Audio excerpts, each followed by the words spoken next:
is the PNWild Podcast, fueled by Wild Society. 10 years ago, we'd call ourselves gay. Remember to use coupon code PNWild when checking out from wildsociettyoutdoors.com. They're so good. There's 23 flavors in there. That is so good. Yeah. I cook them, dude. Oh, man. I've been a fan of the Zevias. Zevias, yeah. They don't touch real fucking fake bad shit. A lot of people use like Dr. Pepper and stuff as a marinade. And they'll, I've heard that. Use that. They'll use like coffee grounds Yep. and Dr. Pepper. Have you guys seen the people doing like the Dr. Pepper and like cream, ice cream, or like coffee creamer, like vanilla creamer at coffee stands? Good. It's called a dirty soda. You can get them at like the local coffee stands now. Okay. You can get a Dr. Pepper with like the vanilla coffee creamer.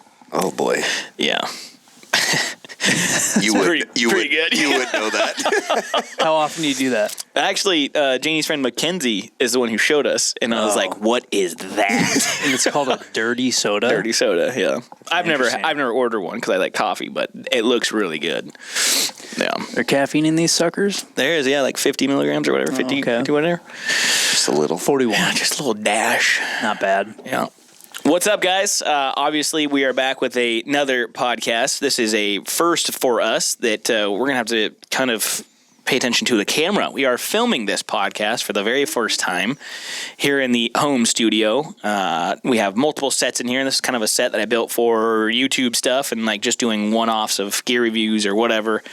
But we're going to see how it works for the podcast and then go from there. But we decided to start recording our podcast, and this is the launch Onto YouTube. of the podcast on the tubes, Yeah. if you will. So welcome back, guys. It's good to see you out there. Welcome. Thanks for tuning in on the tubes. If you guys are here for the first time on the YouTube, make sure you drop down there. Tell us what you like about this podcast, if you're excited for it to be filmed, and if you want to see more of it. So if you're joining us on YouTube for the first time, thanks for joining us. If you're on Spotify, Apple, Google, wherever you get your normal pods, welcome back. Yeah. Thanks. Yeah, we appreciate you. Yeah. Thanks for joining us. Today, Again. Zach, what are we talking about? I don't know. We were just talking about that earlier. We have no idea what we're going to talk about, but I'm sure we can make some stuff up. Sometimes I shoot better from the hip, you know? Yeah. If I sit down and take my time and Think about something. think about it, too hard, they get up and run away. Son of a bitch. Zach, you actually have an exciting podcast with Joel tomorrow from Black River Taxidermy. Yep. Yeah. I'm You guys are excited. talking about bears and how to take care of them after the shot. And Exactly. Yeah. I went down there and dropped off a coyote with him. And he was like, hey, I wanted to float something by you, and just kind of pitched the idea. He was like, I've been getting a lot of questions lately since we did that stuff 2 years ago now. I went down there and did a podcast with him, filmed a couple like little how-tos on a bear that he had out. Mm-hmm. And he was like, I've been getting a lot more questions about it again, and, it might be time for a refresher and things like that. So I was like, yeah, man, let me know when. And he was like, okay, cool. I'll post something from my Instagram, get people to email me questions. If you guys want to do the same thing, grab a bunch of questions. We'll just come down and do a big Q&A on field care, after the field care, before you can get it to a taxidermist, like the different cuts you make for if you want a shoulder or a rug or a this or a that or whatever, with spring bear seasons coming up in Idaho, Oregon, Montana, all that stuff. Yeah. It's time to start thinking about that kind of stuff. And, the more that you kind of think about that before you go into the field, the better you're going to be when it comes time to, okay, I got a bear down in front of me. What am I going to do? Is this just focused on bears, or is it deer, elk? Yeah, it's going to be focused on bears just because spring bear is the next thing. Mm-hmm. But I'm sure that we're going to touch on deer and elk. He actually, the other thing he brought up while I was down there is that a few years ago he held like an in-person class at Lucky Shot Archery, and they had like cow heads, basically like cows that had died and donated, and he did a class teaching you how to cape the face. Whoa. That's cool. And so that is cool. He's talking about doing another one of those this like summertime.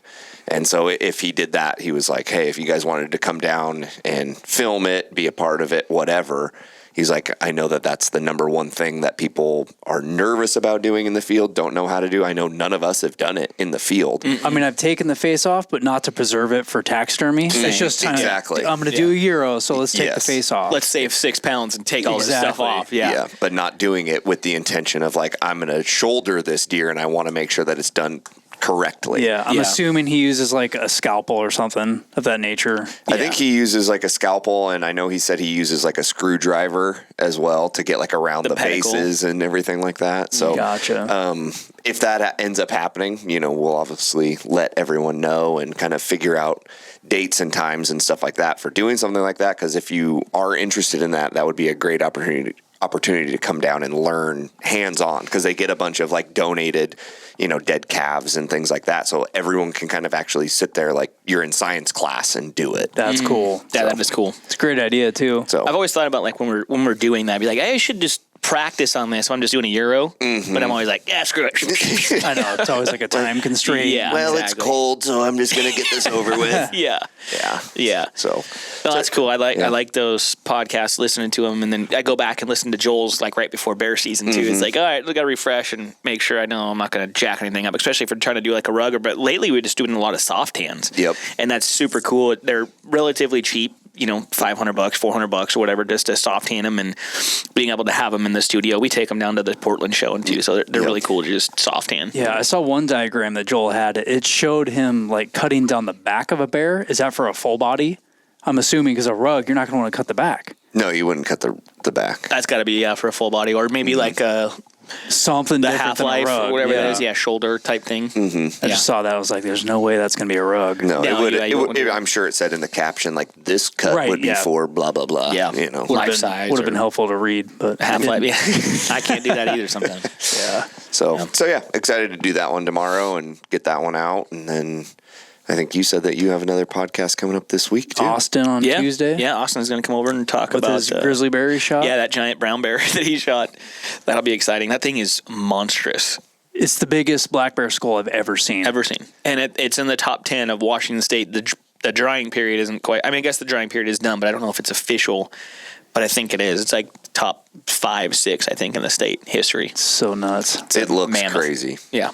Yeah, I remember when he called us and sent the picture. We were doing something coming home from a hunt, and just seeing it on the phone. It's like, yeah, it's a nice bear. Yeah. But in person, it's like, oh my God. Yeah. So you're going to talk about it Tuesday, but this bear's 8 feet long. 8 foot. Yeah. Genuine. Like you hear people talking about like 6 foot bear, and you're like, that's a monster, dude. 6'6", that's a monster. 7 foot, that's unheard of. 8'2". Skull's over 20 inches. 21. Over 21. Is it 21? Yeah. Okay. Jesus. Huge. Yeah, it's crazy looking. So I'm sure when you do that podcast, you'll have that skull front and center right there. So everyone watching will be able to take a look at that thing. I was going to go grab it like literally when Bob said it, but I was like, oh, wait, we'll wait for that. We'll wait for Austin to show that thing. Save it. Yeah, it's unreal. I'll put it next to like my biggest, which is like pushing 19. Like one of the 18s, It's crazy. And then having it's like, 3 inches. It's not that much big. Damn. It's big. Yeah. 3 inches matters. Yeah. More than ever on a bear, that's for sure. Yeah. But yeah, I'm looking at it right now. It's a beauty. It's a beautiful bear. And that came out of Washington State. We have them. We have great critters here. And I mean, obviously the new world record elk came out of here. You have giant bears. I mean, there's 200-inch bucks that get shot out of the state every year. Speaking of that, there's a lot of drama going on with that world Casey's record. elk. Yeah. I don't know the story. It's just fun, paying attention to it. Lots of drama. I know Cam just had him on his podcast. Yeah. Casey Brooks. Yep. That was, I haven't listened to it, but I've heard a lot of stuff from it. And it got posted on Facebook again. And then a lot of people talking about his story doesn't really add up. I mean, it's tons of drama. I mean, if it was all legal, congrats to you, Casey. So it sounds like everything is legal, or else he wouldn't have it. Yeah, it's all legal. WDFW was out there almost immediately to do like a full investigation, because I read his article and story in Outdoor Life, and it sounds like the neighbor called him in for poaching when they found out. So WDFW went out right away. They closed the case very quickly because there was no case of it. He had a voicemail that was giving him permission to be there, blah, blah, like he had all of his ducks in a row. Yeah, I don't think he's trying to lie and say it was like a wilderness hunt or anything. Is he? That's the controversy from the original post. I don't want to get into it, but that's what rubbed people the wrong way originally. Oh, he's trying to play it off like it's not what it is. He didn't, but someone else did. Oh, yes. Yeah, Bo. Yeah, his kid kind of made it sound like it was something else. That's what rubbed people the wrong way and got people to start digging into it more. But regardless, it's the world record Yes. elk. It's giant. Yes. 490 inches. Yeah. So big. So big. I mean, congrats to him. If I had the money, I'd be doing shit like that too. Yeah. I mean, yeah, who wouldn't? Yeah. It's like the same argument with Joe and Cam going to that Utah ranch. It's like if I had the money and I could go on an amazing hunt every year, I'd probably be doing it. I'm a horrible elk hunter, so I would be doing it. Take my money. Paying to get a tag on the White Mountains in New Mexico or whatever, like on those like native reses and stuff like that. Like, if you had the money, why not? Was it the Spider Bowl it surpassed? That was a Montana public land bowl. That was Arizona. I think the Spider Bowl? I thought Spider was Arizona. What's the big ass one? You're right. Spider is Arizona. What's the big ass one in Montana that recently, like 2015, 16? No idea. That was the previous world record, I think. No, Spider Bowl's Utah. Okay, Utah. Spider Bowl trophy elk shot 2008 public land in Utah. Was that the world record that it just took? I don't think it was. Yeah, 478 and 5/8. Oh, okay. That record was held for what, 16, 17 years? 2008. Yeah. Scores 500 and 4/8. This is what I was talking about. Oh, it's archery, not all time. That was the Montana public land one, 2016. And this one was 430 inches, I think. Oh, that's it. Yeah. Yeah. And that was just a public land guy. Crazy. That's pretty cool. I ranged him 65, 64, 62, 61, settled my 60-yard pin and let it fly. Public land. I would have crapped my pants. Yep. I would have missed. That was him laying there on the ground. Wow. I'm sure you remember those pictures. 2016. Yeah. Seen a lot of dead elk. That guy. I remember. That was a cool one. But yeah, so one thing that we're getting a lot of right now is what are we doing this year? Whether it's from partners or just, followers, friends, fans, whatever it is. Yeah, down at the Portland show, a lot of people, what hunts do you have planned? Yeah. Yeah, I really just literally bumped into a guy at church today, and he wanted to talk about Montana and all that kind of stuff. So that was pretty cool. But he was asking what our plans were. It's like we're just explaining, like, hey, we kind of play like all the Western states, and then we don't really have anything locked in. But it is definitely fun to talk about, and I think that's where a lot of people are just getting excitement from. And what are the plans? So everything that's just locked in currently, which is plans are still, locked in. Yeah. Very fluid. Yeah, they can always change. Like Bobby has an Idaho OTC elk tag. And then you and I both have Idaho whitetail tags. Yep. For November or December, I think, right? Goes quite a while. I don't know what your unit is, but it'll probably be like October 10th through December 1st. Yeah. That's what mine was last year. So. Yep. And then that's literally it. That's the only tags we have in our pockets currently because we don't even have Washington tags yet. Nope. But obviously we're going to get those. We just applied for multi-season deer and elk in Washington. Yep. We all got that in. We all applied for New Mexico. We all applied for Montana. I applied for Wyoming elk. So we got a lot of irons in the fire, and we're just kind of waiting. Really end of June is when we'll kind of have everything at least mapped out. You guys did Nevada, right? That's the one I missed. I didn't do Nevada. Oh, you did Arizona. We'll just and buy Nevada. Points in Nevada. That's all I normally do. Gotcha. You did Arizona. We didn't. Yeah, you're building points in Arizona, which is probably smart, but I missed that one. But that's really, we kind of wait till June and July to start mapping stuff out. You can count on us doing OTC washing stuff throughout the season. That is subject to change for when we do fall bear because they're trying to, I don't know if it's official or anything yet, but they're trying to push back the opener to August 15th. In certain units. Yeah. So we're obviously going to be able to hunt August 1st bears, but certain units we can't hunt until the 15th. So stuff's changing. We don't really know what we're doing yet, what we're focused on yet. We'll see how the draws go. Zach and I and Bob are talking about doing some sort of OTC spring bear in either Idaho or Montana.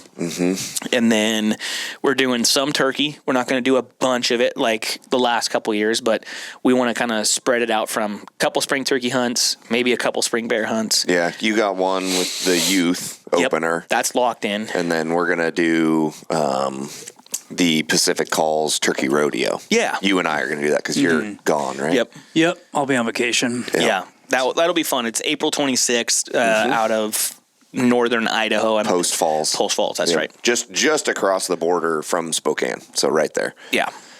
Those guys, I'm excited for that. That'll be pretty fun. But I think that's really the only 2 turkey hunts that we even got planned. Other than that, we're going to probably do some shed stuff and then spring bear. Yep. Yeah. Elk sheds are dropping right now. It's March 23rd. So Brand just picked up a set. Yeah. I saw that. There's been quite a few people starting to post on Facebook groups and stuff like that, scooping them up. So yeah. I haven't been out shed hunting in a couple of years probably. I think it's been since like 2021 or something. I know you went last year. I went the last couple of years. Got a handful of them. We've kind of just transitioned over to like turkey hunting and stuff rather than going and shed hunting because we suck at it. It's tough. Most things elk. Yeah. Most things elk. We get our butts whooped. But yeah, I think we're gonna try to do some sheds, some turkeys, some spring bear, kind of spread it out. Nothing really else for the spring, and then after spring should we talk about? No. The plan? Nope. No. Still keeping that under wraps. Yep. Yeah. We're excited for it, though. It's going to be a really fun project. Yes. I think when we get it all mapped out officially and what seasons we're going to do, then maybe we'll talk to people about it. Nope. There you go. I'm not talking about nobody. We ain't showing nothing. Nope. But it should be fun. We're looking forward to planning a season like we haven't done before. Something different. Something just a little bit different. Yep. But we're going to be hunting Washington, multiple different seasons, and that's all we're going to give you. Yep. And then, Bob's Idaho tag is an archery tag, so you'll be diving back into the archery world and archery woods again. Yeah, and I thought, too, if I don't draw multi-season for deer, I'll probably just buy an archery tag. I mean, I liked it that much. Interesting. Wow. Yeah. That is cool. Yeah. New challenge. Fun experience, new challenge. I mean, you get the longer season, you get that early season and a late season opportunity. Way longer of a season. The weather's way nicer. I was just going to say. The weather's great. I mean, I got that Raynaud's crap going on. Unless you have to go late season, then it's worse weather. Then it's worse, yeah. So I'll just deal with it. I mean, you don't got the pumpkin patch and dudes out there swinging rifles around. Yeah. And then Just to fun. make the rifle season our family tradition, Right. has I can turned focus into on my wife and the kids or whatever. yeah. Make it a camping trip. both of my daughters passed hunter's ed last 2 weeks ago now, and so now Nice. I have the youth tag and Now you have more money to spend on putting them in for stuff. Oh my God, exactly. But I realistically think at least maybe not Paisley because she's only got 3 years left of it until she's 15 or 16. But Raylan has 6 years left of it, and then if Branson passes this, he's signed up for May. If Branson gets through, then he's got 9 years on the youth. He'll legitimately probably draw his moose before us. Yeah. Maybe not you because you're at the threshold. It's any day. I'll be 16 points this year, 16 or 17. Okay, so I think max is 24, right? Maybe more, 28, 27. I think, yeah. So yeah, maybe. I mean, you realistically you could never drop, but chances are you're creeping up there for moose and stuff. But yeah, for not many youth go in with 9 points because they kind of we're going to pass at 12, 13 years old. Yep. And then you're kicked out after your 3 years because I think you can apply when you're 16. Yeah. And that's it. 16's the cutoff. Yep. So if Branson passes in May, he's 7. He'll have 9 Do you know full what the years. average draw is for youth? Low. No, it's 2-3 points. Yeah. Because Most like I is said, 3 or 4 you points get at the kicked most. out of that Yeah, pool right. when you're 16. Yeah, most kids aren't passing hunter's ed pre-10. Exactly. 10 would probably be I that think it's early getting more age. popular, but yeah, for sure. He's going to be set up good. Oh, Branson was by far the youngest by 4 years. Raylan was the second youngest, and then there was like teenagers. Like that was 13, the 14 years old. Yep. Yeah, there was a kid that was 15, and he was sitting next to me, and we were chit chatting and stuff, and he was excited to get his tag. But yeah, I mean, he's got 1 year of the youth stuff. That's cool. Where if we sneak our kids in this young and they go in with 7, 8, 9 points, probably going to try the U, some cool elk tags, the cow moose tag. Like there's some really cool stuff that they can draw. Yeah. And so I'm looking forward to that. But yeah, like Zach said, those little buggers will finally help out with the freezer. Yeah. Instead of just taking from the freezer, they'll be putting something back into it. Yeah. That's a good point. Yeah, for sure, man. And then there was a guy in there that one of the instructors, two of the instructors, all instructors were really cool, but the head guy that I just saw him. He bought a swig rig combo the other day, and I remember I told you I was like, hey, throw some stickers in for him. But yeah, shout out to them. That was a really cool couple days at the Hunter's Ed. But one of the guys drew his moose. The instructor killed his moose. He had to have been in his late 70s, like early 80s. But yeah, he killed his moose, and he was talking about that, and it was really cool. That's probably the number one I want in Washington. The Shiras, yeah. Yeah, it seems like goats are going away. The whole Baker herd just got taken out. They're off the list. I mean, yeah, we knew the sheep were in trouble with all their, what is it? Not blue tongue, but they had pneumonia. Yeah, and then the Moby and all that. Yeah, stuff. MOV, and then now the Baker mountain goats are getting destroyed. Yeah, it's interesting. I don't know enough about that to comment on whether they should have been taken away or not, or this or that. About the goats? I asked Shane, and he said yes. I was like, hey, is this warranted? And he said yes. Well, isn't it because a lot of folks are shooting nannies? I want to say that's what Shane said. I said, whoa, dude, what's going on with the Baker goats? Too many nannies getting shot. I think 5 nannies shot in the last 2 years. Herd is suffering, and then some hunters keep shooting nannies. Doesn't help. And then I said, so 0 tags? And Shane said, I don't disagree, ... So, Dang. and that guy's plugged into the sheep. I mean, so if Shane's on board, then okay, I'm on board. Yeah, he's been living with those things for 20 years. Yeah, 100%. And those are like the hardest thing to judge, right? Yes. I would have no male idea. versus female? Yeah, I would have to have someone with me going, that one, not that one. Yeah. Because I wouldn't know. Yeah, no, 100%, man. Especially from 300 yards away or something. I mean, you got some nannies that look, pretty masculine. They got the long hair and the big bases on their horns. I couldn't do it. No. Yeah, and from distance, that would be so hard. Like, unless you're out there looking at them all the time. Could you imagine? I mean, it'd be pretty disappointing if you wanted a billy and you draw your oil tag and you shoot a nanny. Yeah, it happens all the time. Still cool. I just watched Clay Newcomb on Meat Eater do it. He was in Alaska, and he had his bow, and he stalked this goat and ended up killing it. It was a nanny. Did he think it was Billy? I don't know if he thought it was. Did he care? He cared. He wanted to go shoot a billy. I think he voiced that he was a little bit upset with himself, but I mean, he archery stalked a mountain goat. That's pretty cool. And shot one and ended up being a nanny. But yeah, I mean, it happens, dude. I mean, I would, especially with my lack of experience with them, like we get to see them every year almost, and it's like hard to judge. Well, we just look at them. We don't look at them for the intent of trying to figure out what they are. Yeah. We've never even done that. Yeah. We just look at them and we're like, oh, because they're that's beautiful. Cool. They're incredible. Yeah, just like looking at them, and I've never even paid attention. Like, oh, I bet that's a billy, or I think that's a nanny. Like, it's going to be such a rare opportunity to ever hunt one. Like, I don't know. Right. I think we've posted. You've posted on the Instagram, Bob, like, is this a billy or a nanny? And then people say it's 50-50, and then you post the full picture, and there's a kid right next to it. And you're like, that's a nanny. Yeah. And there was people that said billy. So, I mean, they're so hard to judge. Yeah, it's difficult. It's like aging a ram, counting the rings. It's like, you think it's this age class, but it's not. Yeah, especially from 2,000 yards away. Yeah. Yeah. Nope. Again, pay to have some professional there next to you. Yeah. That's the way to do it. Yeah. But that'd be tough. Be tough to, like you said, Bob, a tough pill to swallow too if you end up shooting a nanny, and then the herd's suffering and stuff. But I don't know what you do, man. And it sounds like, I mean, Baker herd, they were healthy. They were huge. Tons of goats up there. Yeah. And then for them to take away all the tags or do one tag, I think they were taking them away. I don't know. I think like didn't Chowder look that- Ridge and all don't have tags this year. I mean, if the herd's hurting, you got to take them away. Exactly. And I think that's what we have to understand. That's why I reached out, because I'm not going to sit on a soapbox and scream at Fish and Wildlife if I don't know what I'm talking about. So that's why I texted Shane. And I see he says, I don't disagree with that opinion. Then I'm like, okay, then it was warranted. Yeah. You know? Yeah. Then we can all sit on the Yakima elk herd is the one that still just blows me away.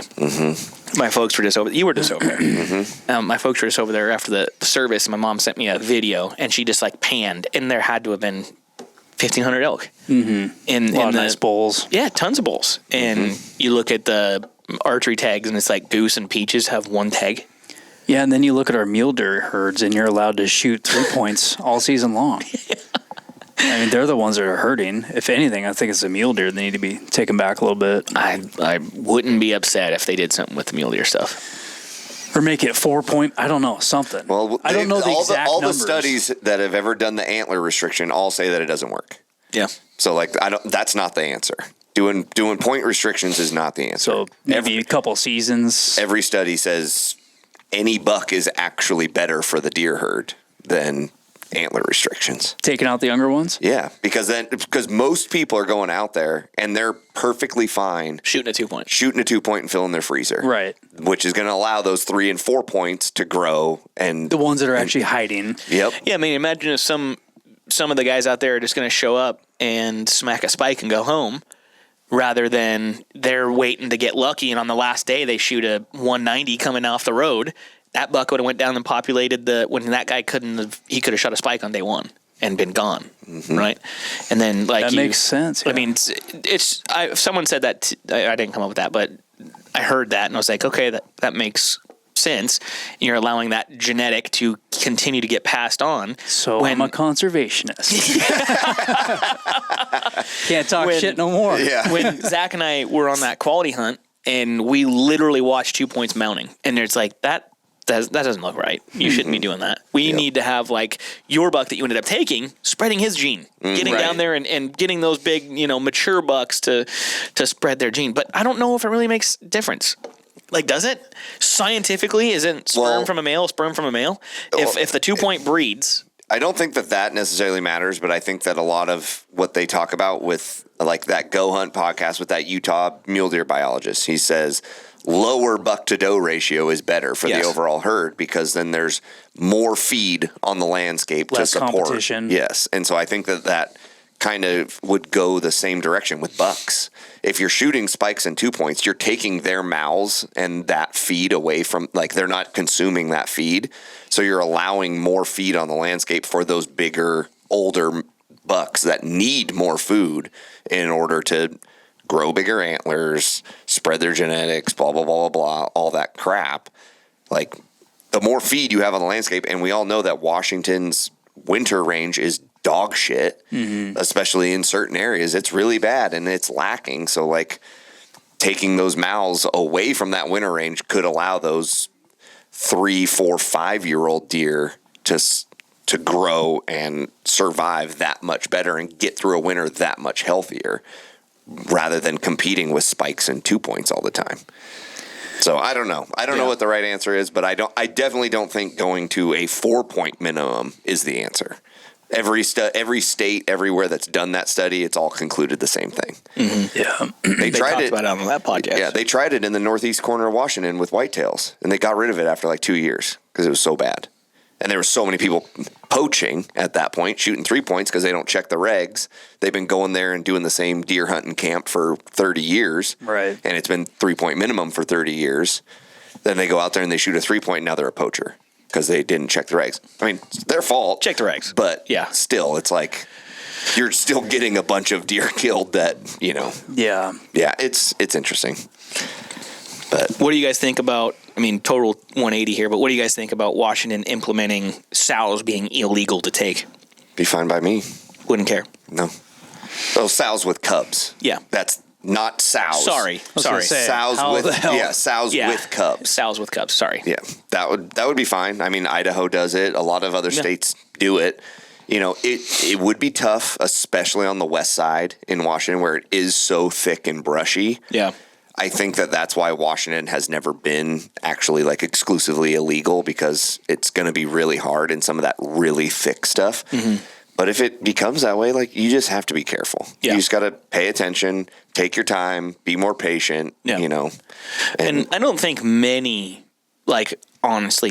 people are out there like looking for a sow with a cub or something. No, but I don't think there's very many people. Happens. Yeah, No, but there's a lot of people that say, I don't give a crap. I'd shoot a sow. Yeah. Just leave the cubs. Yeah. I mean, there's some people out there that are like that, but I don't think Personally, that's the majority by I don't any want to do means. that. No. And I don't know, just rubs me the wrong way. Totally. I don't see how you could do that. But No, I mean, me and Janie are on film, like realizing there's a cup, and I'm like, Janie, whoa, stop!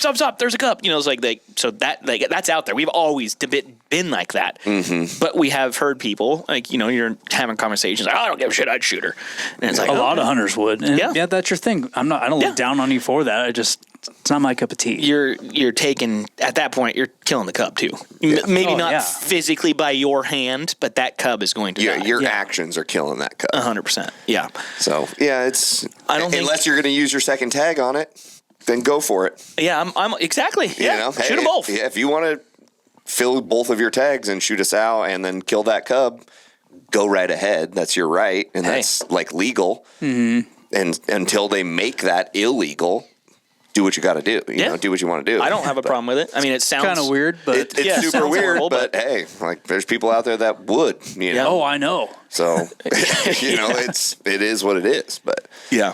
I don't know. I don't think that if that was if we actually had a commission that was willing to like work with us, and they were like, hey, we can have a spring bear hunt again, but we need to make killing sows with cubs illegal, I'd be 100%. I'd be the Sign me first up. one to sign up for that. Yeah. You know, I'd be like, yes, let's do it. Let's bring back our spring bear hunt.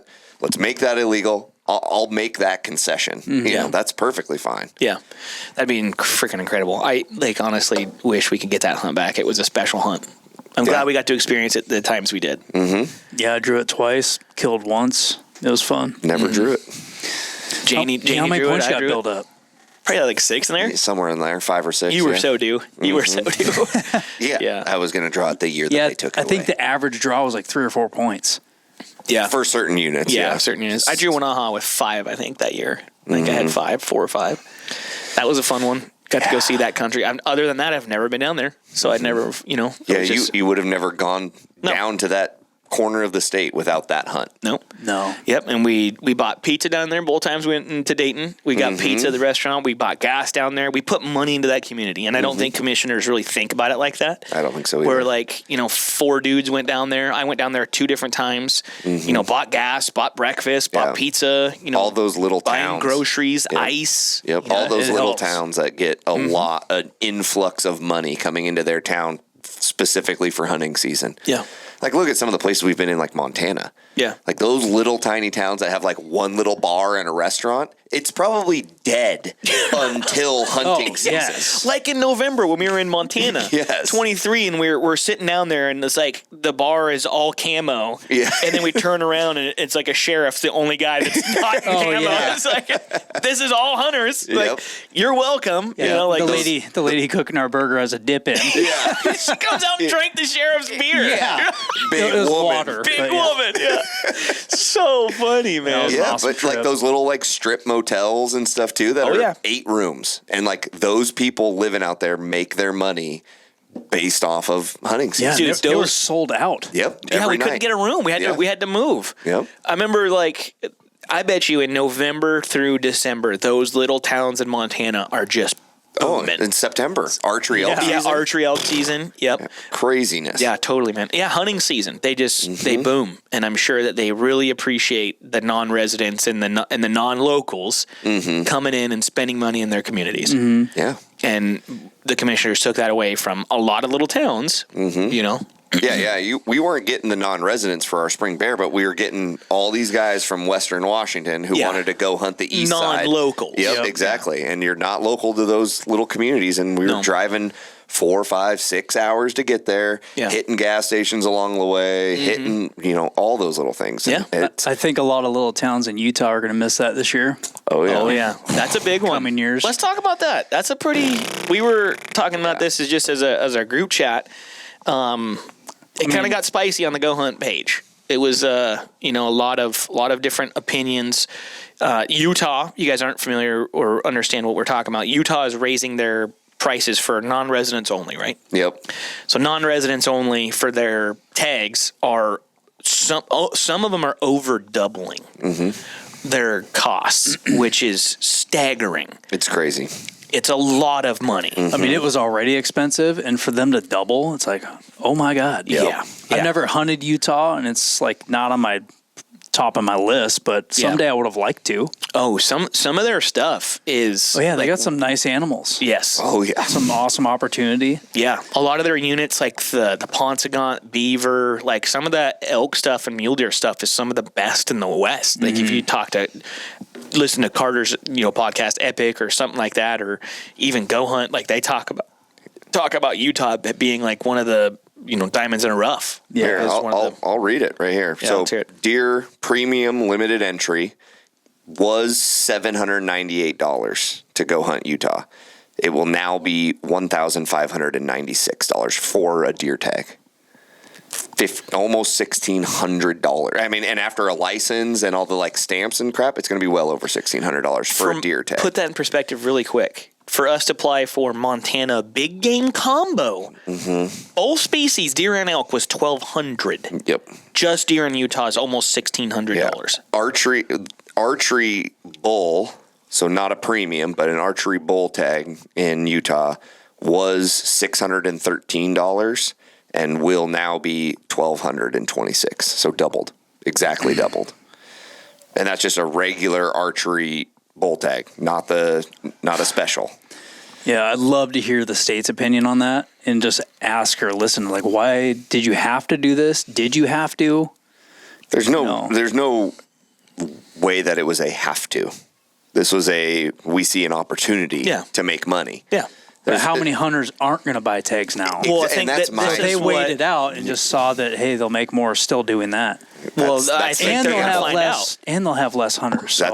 That's the gamble that they're going on. That's what we were kind of talking about. I was like, the shit part about this is, and this is kind of what Go Hunt and Trail and Brady were talking about, is you're taking opportunity away from the regular working class person and you're giving it to the ultra wealthy who now are going to have better odds to draw those tags because and better hunts. And because people can't apply for them because it's too expensive. Yep. Now the people that have all that money can go into Utah, spend the money, and get those tags. And they're going to have better experiences because, like Bob just said, there's going to be less hunters in the landscape. There's going to be less hunters, less pressure, more animals, and those people are getting their cake and eating it too now. Yeah. The people that have a big pocketbook, it's the haves and the have-nots at that point.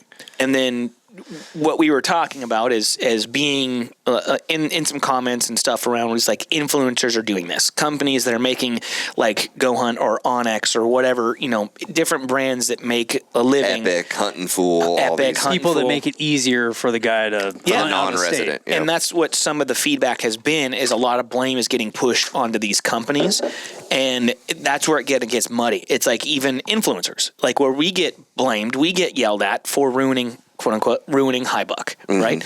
And there is a lot of looking in the mirror that should be done when you hear that. And we've always just been we're just going to keep doing what we're doing. We're not out here purposely ruining stuff. We're just promoting the outdoors. And Zach's got a really good perspective on it. And that's kind of what we always told ourselves, is if we are introducing the outdoors and introducing hunting and the way of life that we live, that's just more people to protect it. Yeah. And I think that's the line that we want to kind of stand on and defend. But it does suck, looking back. And if you're going to take an actual analytic look at this, is that maybe influencers and companies that are in the space making hunting so easy do have a play in these costs being raised. But with social media and the internet, anything out there, any hobby that you have, whether it's cars, golf, whatever, fishing, if more people are doing it, it's just going to become more expensive,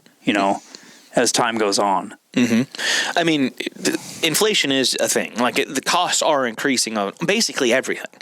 Look at housing. Look at the housing around the United States. Look at interest rates for housing. Look at interest rates for vehicles. Look at vehicle costs. Like my dad bought a F-350 in 2003 off the lot for like $40,000. Now they're $140,000. You know, for a King Loaded, Ranch, loaded King Ranch, they're $120,000.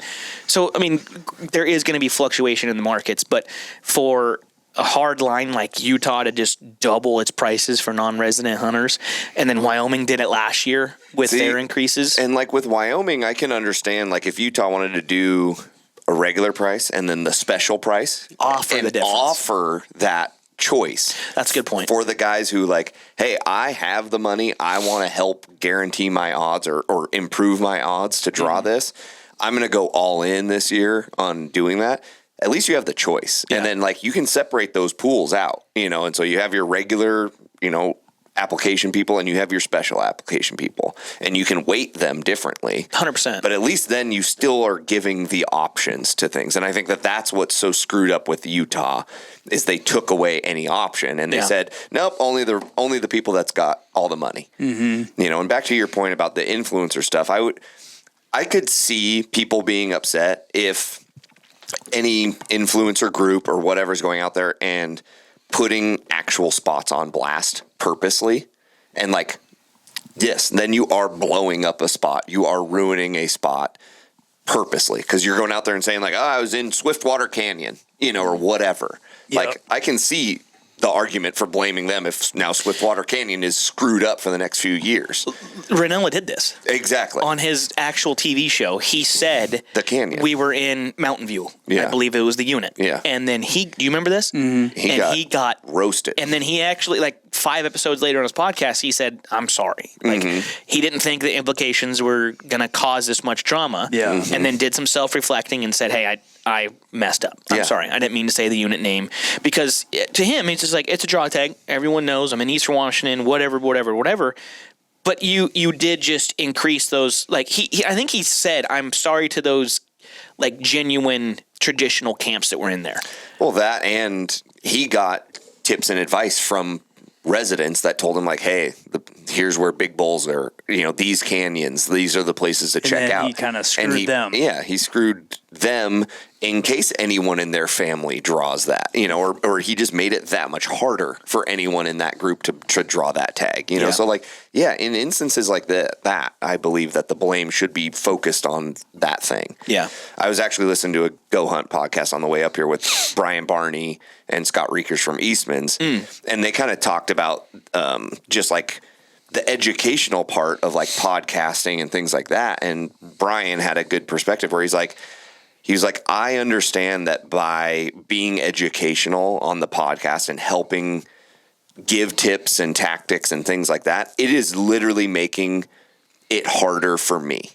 But because more people are going to be that much better because they're going to, you know, you're not talking about even spots or anything like that. You're just talking about like tips and tactics for stalking or this or that. He was like, I'm actively helping people get better, which is going to affect my success level. But he was like, that just means I have to adapt. Yeah, you know, and you have to get better. And he was like, and it's worth it to me to be helpful and to like pay it forward to people. You know, is like, we're all here to want hunting to continue for generations and generations.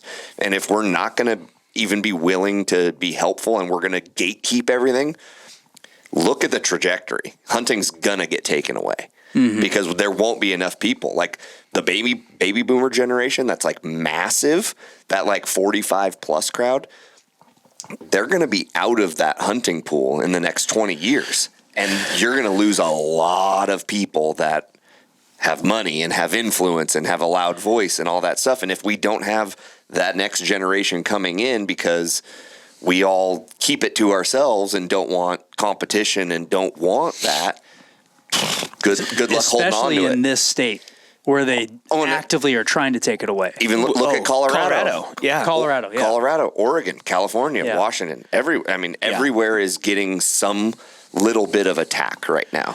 Well, and I think that there is a, like you just said and kind of alluded to, and I've heard it before, is that generation of like the baby boomers. Is that generation? Like 60s, 70s? Like my dad's? Yeah, 50 plus. Yeah.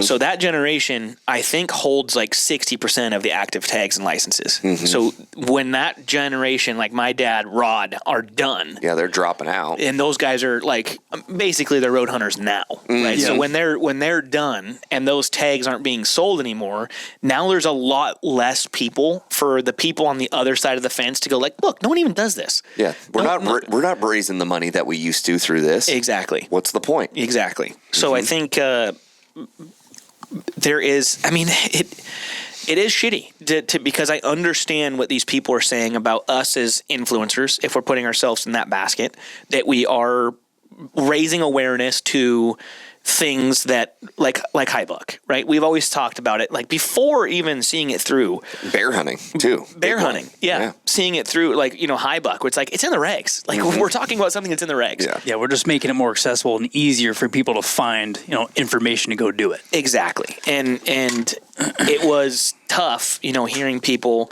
say like, hey, I know where that was, or hey, I found it here, or hey, I did that, and them saying going, I went there in 2022 and there were 17 camps up there, and it's like, what the fuck? Yeah.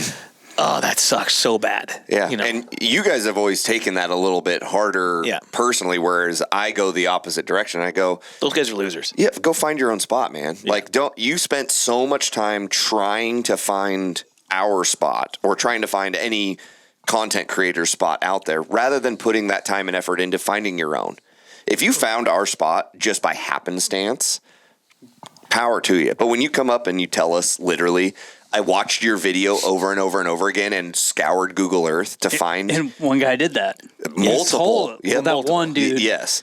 But multiple people have done that. It's like, dude, if you're doing that, like, I don't want to take the blame for that spot being ruined when you put hours and hours and hours in just to find that spot to go hunt it. Yeah. Like, find your own. Like, put in that time and effort into your own thing that you can be proud of, that you found on your own. Isn't that part of the adventure? Like e-scouting, boots on the ground, new spots, doing it yourself. Yeah. I think so, but I mean, a lot of people want to find success as quickly as possible. And so they're like, oh, these guys were all successful. I want to go hunt that spot because I know that other people were successful there. It's the same thing. Like when I was a kid, I remember like elk hunting the west side, like rifle hunting elk on the west side. If someone shot, trucks would come driving from all over the place because they'd hear that gunshot. Because they'd know, like, there's a herd of elk. There's a herd of elk, and they would come flooding into that canyon. So fucked up. And like my godfather killed a cow, and the herd like was down in that canyon, and he's going down to retrieve his cow, and guys are shooting over him and shooting into the herd, and like just chaos. And it's because they heard a gunshot, and they were like sharks in the water. The elk are over here. Exactly, and it's just like it's stuff like that where it's like, is that really enjoyable? Like, is that really what you want to do? And is that really how you want to, like, how are you going to tell that story, to someone? Like, oh, I heard someone else shoot, so I drove 30 miles an hour on this logging road to get over there before the elk ran away. Yeah. Like, I think that maybe if we all did, not we, but if there was a better job at, maybe that just needs, you can spin, I know I'm all discombobulated right now, but you could spin this and say, like, that there needs to be even more education then. Because people aren't comfortable finding their own spots. Like the barrier of entry to hunting is so large and great that people don't feel comfortable just going and trying to find their own spot. 100%. Dude, go hunt maps. Like that was the one thing that like I found so like interesting and cool about Pat is that he just wanted to work hard. Like Patrick was very open. Like I didn't get into hunting until he was 29, whatever it was, 30. He was fairly old when he started hunting. He was an adult onset hunter, whatever late it was. 20s. Yeah. And like the guy just wanted to grind. Like I found him 9 miles up in the mountains, and it was his first bear hunt. And his pack was like 120 pounds full of cans and shit. I was like, what the, like that. That's what is lacking, and these companies are trying to make that easier. And even you can even go take a step farther back and go, Exo's making it easy now.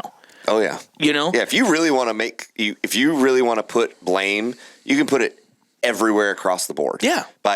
You can go to Kuyu and Stone Glacier and all these brands. Any company is in the business of making hunting easier for the hunter. Yes. Exactly. Gear, more comfortable. All Apple, that. we should freak out on Apple Yeah. because I get to carry this around in the woods now. Yeah. Guns are better. Optics are better. Everything is better, and it's all to make things easier and to make people more successful and more comfortable being out there. Yeah. So, like, in that group chat when we were talking about Utah and stuff, I was like, the blame is pointed at the wrong place. You got to go to the top of the pyramid with the blame. You got to blame the state for making the choice. They had a choice. Like, they made the choice to double and give no other option. Yeah. That's where the blame should be focused, and people should let that state know that they're not happy with it because they're the ones that can actually change it. GoHunt can't change it. Onyx can't change it. Huntin' Fool can't change it. Yeah. All these other companies, that people are wanting to push their blame on, they're not the ones that can enact any sort of change in it. The people can by going to the state and being like, we're not going to buy your licenses. You're going to lose a bunch of money.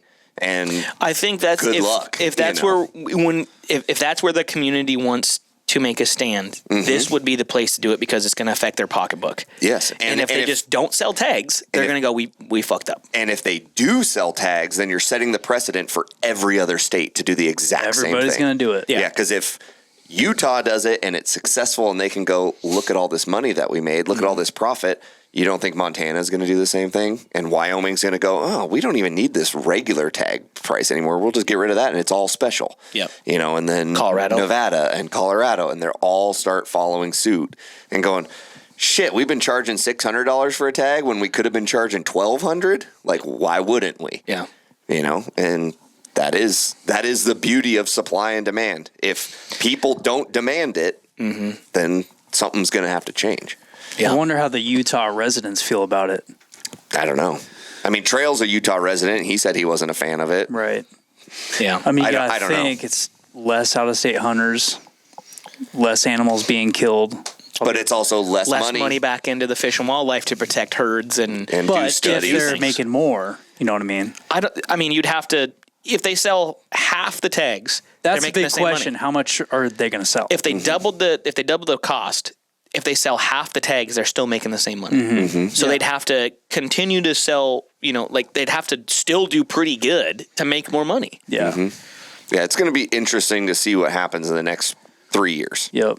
The sheep and moose and goat, you just made those impossible. Yeah. They were like $5,000 for the sheep tag. Yeah. It's like- Non-resident hunters are just, they're not doing that. Yeah. I I'm mean, sure some will. some are going to do it. The rich ones, like Zach said, the 0.1 percenters are going to do that. Who can? I mean, if you're doing that, like you're very well off. Or the guy who says, Andy Kelso, who says, I'm not going to do anything else until I get my Grand Slam. Sure. And I'm going to save all my money. I'll hunt my resident state, and that's it. And I'm only going to do one out-of-state thing, and it's going to be, okay, I got 15 points built up in Utah for sheep. Yeah. That's going to be the one thing that I apply for every year. But and that's it. you can't blame the guy that does have the money, for working hard. No, and making- I don't blame the guy that has the money. It's, I think that, like I said, I think the blame should be pointed at who can enact the change, not who made it easier Exactly. for non-residents or residents even. Because every company, like you said, every company out there right now in the hunting space, that's the whole point. And it's not just hunting. Any product you're trying to improve whatever Yes. they're trying to do and make it easier. Yeah. Whether it's a grocery store or a car that gets way better fuel mileage, I don't know. Yeah, fuel efficiency and stuff like that. Like, everything is always trying to improve for the end consumer. That's the whole point.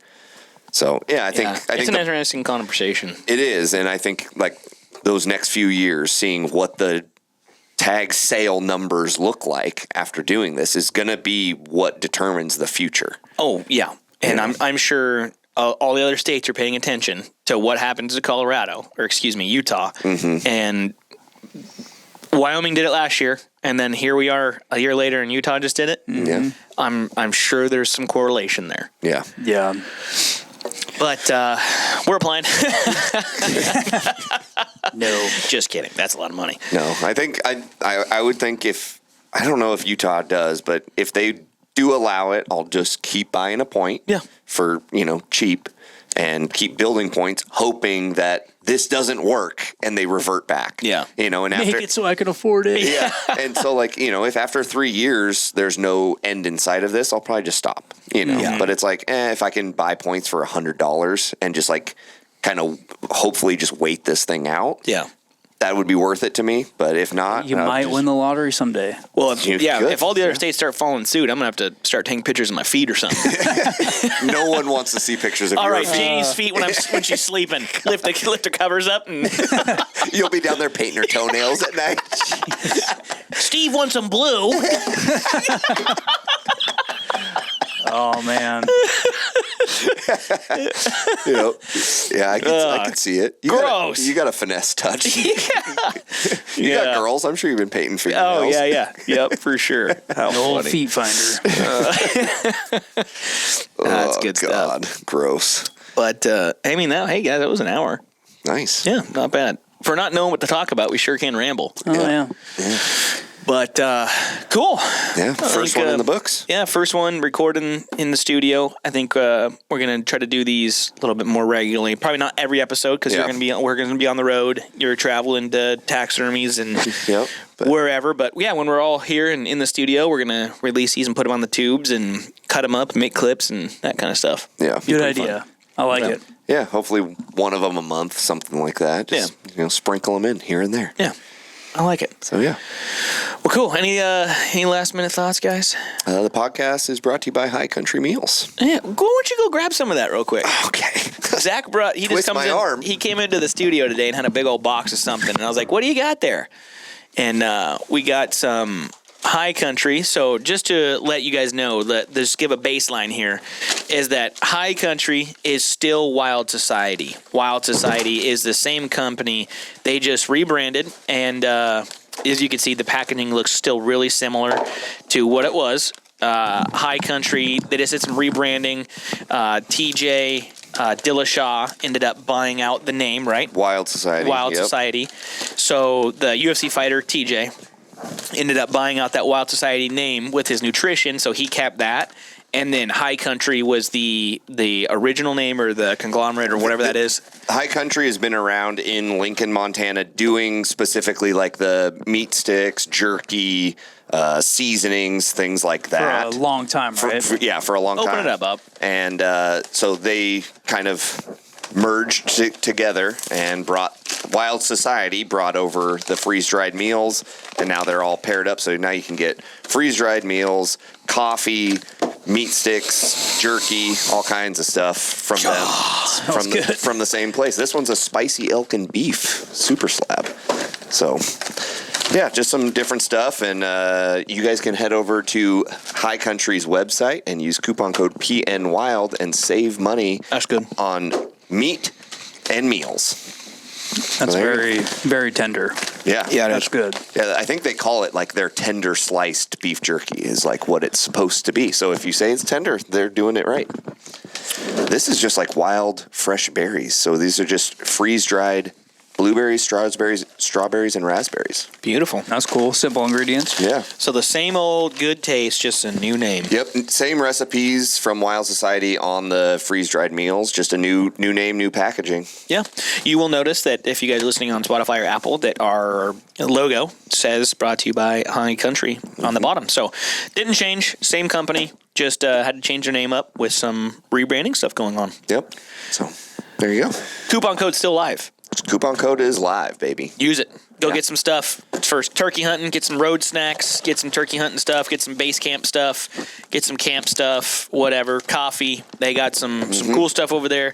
Good folks, same name, same new name, same food. Yep. Go check it out. Right out of Montana. Right out of Montana. Yep. So Cool. High Country, PNWild code. Yep. PNWild. Go PNWild. We'll see you guys next time. Cheers. Cheers, y'all. Later.